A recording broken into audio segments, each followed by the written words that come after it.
হেনস্থা করে, তাকে তো এমন হেনস্থা করা হয় না। আপনি কি জানেন আপনার দেশের ভবিষ্যৎ, আপনার ছেলের ভবিষ্যৎ, ভবিষ্যৎ প্রজন্ম বাংলাদেশ মানচিত্র কোন দিকে দাবিত হচ্ছে? মুসলমান ঘুমিয়ে আসো, ইমানকে জাগ্রত করো। আমি কাউকে আপনার মারামারি করার জন্য বলবো না। আমাদের ইমানের দাবি, যেখানেই দেখবে অন্যায় সেখানেই রুখে দাঁড়াও। যদি বলুন ঠিক না বেঠিক? শুধু ইমান কি নামাজ পড়ার নাম ইমান? মসজিদ তসবিহের নাম ইমান? وعن عبد الله بن مسعود رضي الله تعالى عنه قال عبد الله بن مسعود থেকে বর্ণিত হাদিস قال رسول الله صلى الله عليه وسلم রাসূল সাল্লাল্লাহু আলাইহি ওয়াসাল্লাম বলেছেন মান রাআ মিনকুম মুনকারান ফালইউগাইরিহি বিয়াদিহি, যেখানেই দেখবে বাজে কাজ হচ্ছে, মন্দ কাজ হচ্ছে, অন্যায় হচ্ছে, দেখা মাত্রই বলা হয়েছে মান রাআ মিনকুম মুনকারান ফালইউগাইরিহি বিয়াদিহি, দুই হাতে বাধা দাও। যদি বলুন কয় হাতে বাধা দাও? দুই হাতে বাধা দাও। দুনিয়া আখিরাত কয়টা? দুইটা। কথা বলেন, দুনিয়ার আখিরাত তিন হলো কয়টা? আপনি দিনের জন্য দুই হাত লাগাবেন, দুনিয়া আপনি সফল, আখিরাত সফল। সুবহানাল্লাহ বলেন। আর যদি বলেন সুবহানাল্লাহ। আপনার সামনে আজকে একজন মানুষকে ফিটালো, আপনি চুপ করে বসে রইলেন, এটা ইমানের পরিচয় নয়। কথা বুঝতেছেন? আপনার গ্রামে একজন গরিবকে ধনী ব্যক্তি ধরে দিন দুপুরে তাকে অত্যাচার করতে গাছের সাথে বেঁধে, আপনি তার ঠেকার গরমে, পয়সার গরমে আপনি কিছু বললেন না। ধনী মানুষ মামলায় লাগাই দিবে আমাকে, আপনি চুপ করে থাকলেন।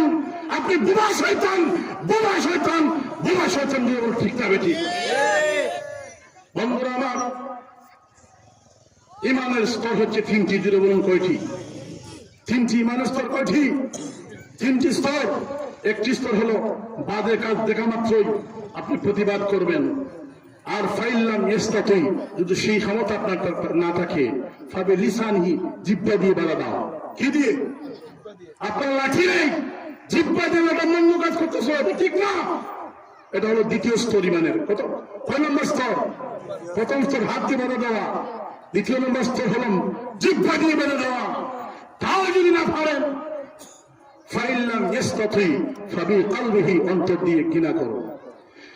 আর বলা হয়েছে হাদিসে ওয়াজালিকা আদওয়াফুল ঈমান, এটা হচ্ছে ঈমানের নিম্ন স্তর। এটা কি ঈমানের নিম্ন স্তর? আমরা তো এখনো বর্তমানে মনস্থে চলে গেছি, ঈমানের নিম্ন স্তর পর্যন্ত আমাদের মধ্যে নেই।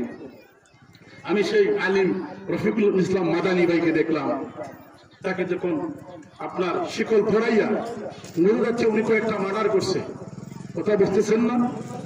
পায়ে শিকল, হাতে শিকল, মাথার হেলমেটটা এমন ভাবে পড়েছে চোখ দিয়ে দেখতে পারে না।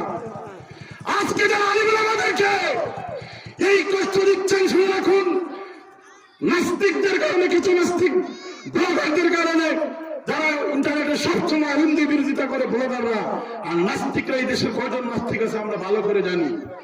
আমাদের হাতের আঙ্গুল কয়টা? কথা বলেন না, কয়টা? এই 5টা আঙ্গুল গণতে একজন মানব যদি সে যদি অশিক্ষিত হয়, 1 2 3 4 5 এটা গণতে কি তার জন্য কষ্ট হবে? এই দেশে নাস্তিক কজন আছে আমাদের চেনার বাকি রয়েছে? আর কত নাস্তিক এনায়েতুল্লাহ আব্বাসী হুজুরের কাছে হার মেনেছে, আপনারা দেখেন নাই? কথা বলেন, দেখেন নাই? এই শুনেন, আজকে আপনাদের মগজে ইসলামীদের ফেতনা লাগানোর জন্য নয়। আমরা আলিমরা কেন মার খাচ্ছি? কেন আমরা ভিজিয়ে যাচ্ছি? কেন পথে পথে আমাদেরকে আজকে এমন অবস্থা চলে গেছি, একটা ইটার টুকরাকে মানুষের মামি উষ্ঠে ফেলে দেয়, একটাইটার নিচে চলে গেছি। আলিমদের কদর নাই, একটাই মাত্র কারণ, আমরা শুধু এখন বিভক্তি হচ্ছি। বিভক্তি হওয়ার কারণে আপনার সামান্য গোটা কয়েক নাস্তিকরা আমাদের মধ্যে আপনার সামান্য মাসলাগত বিষয় নিয়ে মতভেদ থাকতেই পারে, এইগুলাকে বড় ইস্যু বানাইয়া আমাদের মধ্যে মাইল লাগাই দিয়া ওরা আমাদের মাঝখান থেকে আমাদের বাচ্চাদেরকে বেফাতি করতেছে, ইসলামের ক্ষতি করতেছে। জুড়ে বলুন ঠিক না বেঠিক? আমি দেখতে পাব আল্লামা মামুনুল হক কি করেছে, যার হুঙ্কারে বাতিলের মাসলাককে ফেলেছে, নাস্তিকবাদীরা মাথা তুলে দাঁড়াতে পারে না। আজকে মাদানী ছোট মানুষ কথাগুলো বলেছে, কিন্তু অনেক সব কথা আমি সাপোর্ট করছি না, কিছু ভুল হতেই পারে, কিন্তু এই দেশে আরো তো ভুল করেছে অনেক মানুষ, তাদের সাথে তো এমন দেখলাম না। ঠিক না? কথা বলেন, আরো ভুল করেছে না অনেকেই? হয় নাই। বন্ধুরা আমার, আমি আর এদিকে যাচ্ছি না, আমি এই জিনিসটি বলতে চাই কোরআন হাকিম থেকে। আল্লাহ নবীর সাথে মহব্বত করে সে কালিমা পড়েছিল, তার নাম উকবা ইবনে আবু মুইত, মনে আছে কিনা? নাম কি? উকবা ইবনে আবু মুইত। আল্লাহ নবীর সাথে মহব্বত করে সে ইমানের সম্পর্ক স্থাপন করেছিল। কিন্তু দেখেন তার লিডারির লোক, তার ক্ষমতার লোক তাকে কি করলো? তার বন্ধু সুমাইয়া ইবনে খালদ যখন বলল, এরে উকবা ইবনে আবু মুইত, তুই যদি মুহাম্মদের সাথে তুই যদি ইমানের সম্পর্ক করে থাকিস, মুসলমান হয়ে যাস, কলিমার বন্ধনে যদি অটুট থাকিস, তাহলে মনে রাখিস আজকের পর থেকে মক্কার জমিনে আর তুই লিডারি আমাদের সাথে করতে পারবি না। আমরা তোকে আমাদের দলে রাখবো না। বিচার পঞ্চায়েত হলে পরে আমরা তোমাকে বিচারের মধ্যে নেব না, আমরা তোমাকে সমাজ থেকে বয়কট করবো। জোরে বলো না নাউজুবিল্লাহ। এরকম 2-4 জন বিচার আছে কিনা? নাই। তারা ওইটাই ঘুরে ওইটা বুঝেননি? ও সোনা বন্ধু খেলা জানে, সোনা বন্ধু কি জানে? খেলা জানে। চাষা কালকে আয়তন না, এটা আপনিও জানেন, আমিও জানি। একটু ওইভাবে দিয়া বলে একটু ঘুরে দিয়ে সাবিটার একটু। অথচ আল্লাহ নবীর হাদিস, সাবআতুন ইযুল্লুহুমুল্লাহু ফি যিল্লিহি ইয়াওমা লা যিল্লা ইল্লা যিল্লুহু। 7 গুরু মানুষকে আল্লাহ পাক রব্বুল আলামিন কিয়ামতের দিন আল্লাহর ছায়া জায়গা দিবেন। আল্লাহর ছায়া মানে হলো আরশের ছায়া। ধরে বলেন সুবহানাল্লাহ। কয়গুলো মানুষকে? 7 গুলো মানুষকে আল্লাহ পাক আরশের ছায়াতলে জায়গা দিবেন। ওমান আবি হুরায়রা রাদিয়াল্লাহু তাআলা আনহু قال قال رسول الله صلى الله عليه وسلم سبعة يظلهم الله في ظله يوم لا ظل الا ظله। যেদিন আল্লাহর ছায়া ছাড়া কোনো ছায়া থাকবে না, সেই দিন 7 গুরু মানুষকে 7 গুন্ডার ভিতরে থাকবে। আল্লাহ পাক রব্বুল আলামিন মায়া করে মোহাব্বত করে ডাইকা নিয়া তাকে তার ছায়াতলে জায়গা দিবেন, মানে আরশের ছায়াতলে আল্লাহ পাক অতিথি বানায় জায়গা দিবেন। জুড়ে বলেন না সুবহানাল্লাহ। সর্বপ্রথম যেই ব্যক্তিকে আল্লাহ ডাক দিবেন কিয়ামতের ময়দানের দিন, আল্লাহর ছায়াতলে আল্লাহ তাকে ডাক দিবেন। সেই হাদিসের মধ্যে আনা হয়েছে প্রথম নাম্বারের ব্যক্তি হলো ইমামুন আদিল, ন্যায়পরায়ণ বিচারক, ন্যায়পরায়ণ লিডার, ন্যায়পরায়ণ নেতা। জুড়ে বলেন না সুবহানাল্লাহ। ইমামুল আদিল, ন্যায়পরায়ণ বিচারক, যিনি তার সন্তান দেখে বিচার করবেন না, কারো টাকা থেকে বিচার করবেন না, কারো লাঠি থেকে বিচার করবেন না। দূষিত দোষী, তোমার শরীয়তের আইনে যেটা ভাবতো সেটা হবে। কথা বুঝতেছেন? 1 নম্বরে আনা হয়েছে। যাই হোক, এদিকে আমি যাচ্ছি না। এখন উমাইয়া ইবনে খালদ এসে বলল, তুমি কি আমার সাথে বন্ধুত্ব রাখবা না মুহাম্মদের সাথে বন্ধুত্ব রাখবা?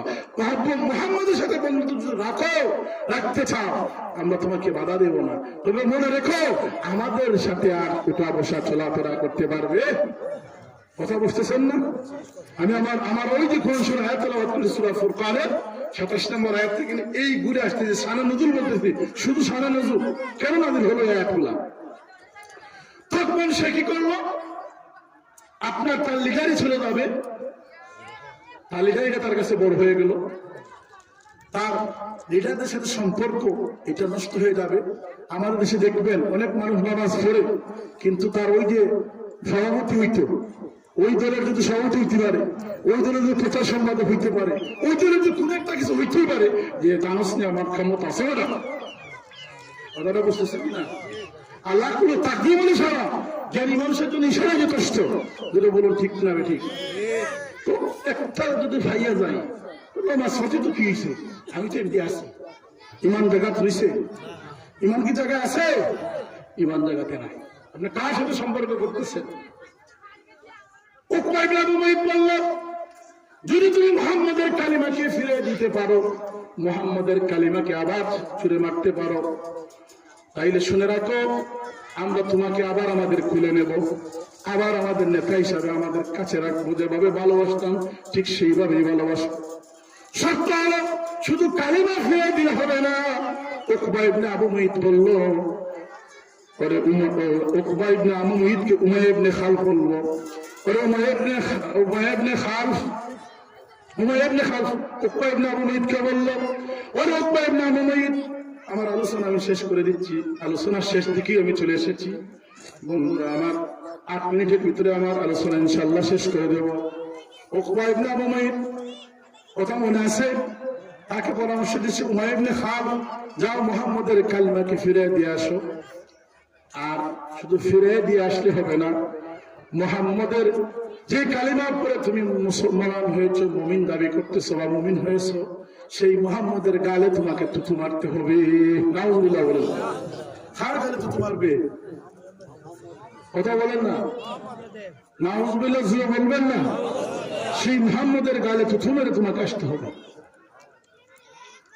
উকবা ইবনে আবু মুঈত তার বন্ধুর প্ররোচনায় পড়ে, তার বন্ধুর ফাঁদে পড়ে, দুনিয়ার লিডারির আশায়, মাতব্বরের আশায়, দেখেন না সামান্য দিনের কিছু পাওয়ার পেয়ে কি করতেছে।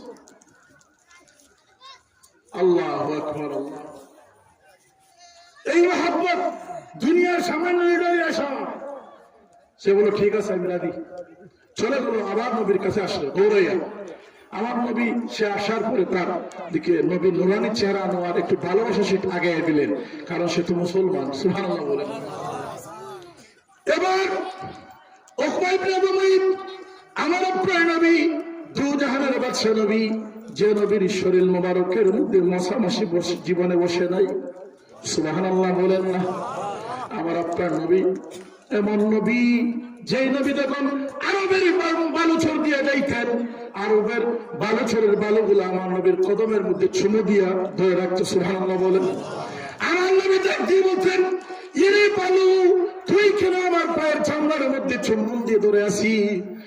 এই সেই বালুকোনা থেকে আওয়াজ আসতো, আমার নবী শুনতেন। বালুকোনা তখন বলতো, আল্লাহ নবী, আমি তো জানি আপনি খেয়ে আপনার কদমের মধ্যে চুমু দিয়ে যতক্ষণ ধরে রাখতে পারবো আমরা মনে করব আমাদের জীবনটা সার্থক। বলেন না সুবহানাল্লাহ। সেই বিশ্ব নবী মুহাম্মদ রাসূলুল্লাহ সাল্লাল্লাহু আলাইহি সাল্লামের নুরানি চেহারার সামনে এসে বলে, ও মুহাম্মদ, আমি মুসলমান হয়েছিলাম ঠিকই, কিন্তু আমি মুসলমানের উপরে ইমানের উপর অটল থাকতে পারবো না। এই নাও তোমার কালিমা নাও। নবীজিকে কালিমা ফিরে নিল, আর নবীকে গালাগালি শুরু করে দিল, ফাঁক দিয়ে থুতু নিক্ষেপ করলো। কিন্তু থুতু আল্লাহ নবীর গাল মুবারক পড়ে নাই। আল্লাহ নবী বেজার হয়ে গেলেন, কষ্ট পেয়ে গেলেন। আল্লাহ নবী কোনো বদয়া দিলেন না, আল্লাহ নবী কোনো বদয়া দেন নাই। কিন্তু যিনি দেখেছেন আল্লাহর বন্ধু, আল্লাহ পাক সহ্য করতে পারেন নাই। যিনি বলেন না সুবহানাল্লাহ। যেভাবে আবু লাহাবের ছেলে আমার আপনার নবীর দুইটা মেয়েকে বিবাহ দিয়েছিলেন আবু লাহাবের ছেলের কাছে। ইসলামের আপনার সেই সময় শরীয়তে জায়েজ ছিল বেদিনের কাছে ছেলে সন্তান বিবাহ দেওয়া। এটা অনেক লম্বা কাহিনী। আল্লাহ নবীর সাথে বাধক ব্যবহার করার কারণে আবু লাহাবের সন্তানকে আল্লাহ নবী বদয়া দিয়েছিলেন, আল্লাহুম্মা সাল্লিত আলাইহি আউদান মিন কিলাবিহা। আয় আল্লাহ, তোমার কোন দুষ্ট কুকুরের মধ্য থেকে একটি কুকুরকে বাছাই করে তাকে তুমি কি করো, প্রতিশোধ নিয়ে নাও। পরবর্তীতে সে মারা গেল, বাঘে তাকে বক্ষণ করলো। অনেক লম্বা আলোচনা।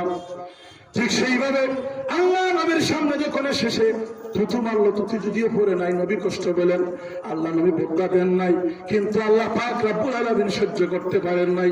সাথে সাথে আল্লাহ পাক রব্বুল আলামিন জিবরিল আমিনকে পাঠিয়ে দিয়ে আয়াত নাযিল করে দিলেন, যে আয়াত কেন আমার ভূমিকা আমি বলেছিলাম, ইয়াউমা ইয়া'আদুয যালিমু আলা ইয়াদাইহি ইয়াকুলু ইয়া লাইতানি ইত্তাখাযতু মা'আর রাসূলি সাবিলা।